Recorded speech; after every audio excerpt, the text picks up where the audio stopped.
death.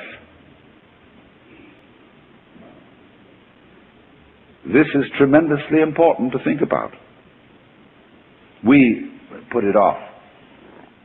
Death is swept under the carpet in our culture.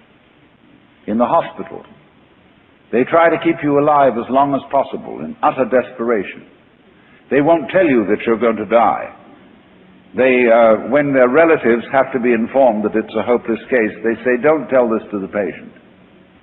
And all the relatives come around with hollow grins and say, well, you'll be all right in about a month, and then we'll go and have a holiday somewhere and sit by the sea and listen to the birds and whatnot.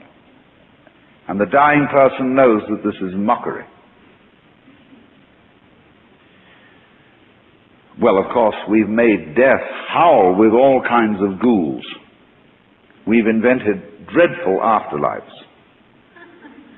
I mean, the Christian version of heaven is as abominable as the Christian version of hell. I mean, nobody wants to be in church forever.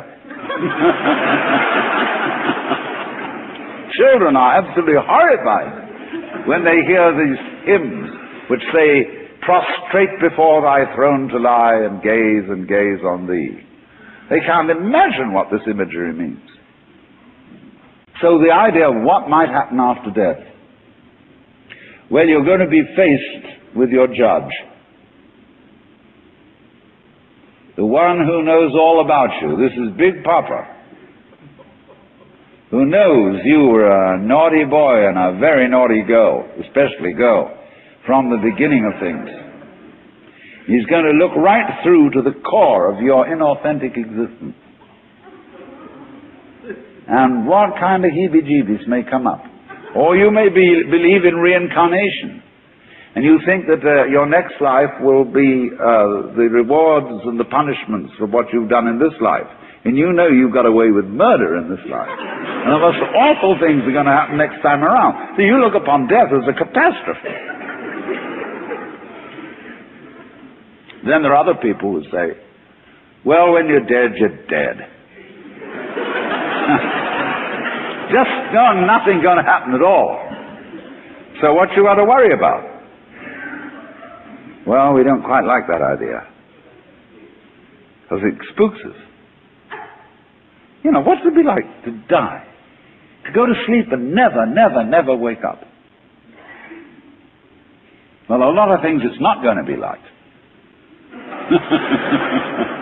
It's not going to be like being buried alive. It's not going to be like being in the darkness forever. I tell you what, it's going to be like as if you never had existed at all. Not only you, but everything else as well. That just there was never anything, and there's no one to regret it. And there's no problem. Well, think about that for a while. It's kind of a weird feeling you get when you really think about that. You really imagine it. Just to stop altogether. And you can't even call it stop, because you can't have stop without start. And there wasn't any start. There's just no thing. Well, then when you come to think of it, that's the way it was before you were born. I mean, if you go back in memory, as far as you can go, you get to the same place as you go forward in your anticipation of the future as to what it's going to be like to be dead. Then you get these funny ideas that this blankness is the necessary counterpart of what we call being. Now, we all think we're alive, don't we? I mean, we're really here? That there is something called existence? You know, the existentialists, Dasein, throneless, you know, here we are. But how could you be experiencing that as a reality unless you had once been dead? What gives us any ghost of a notion that we're here, except by contrast with the fact that we once weren't?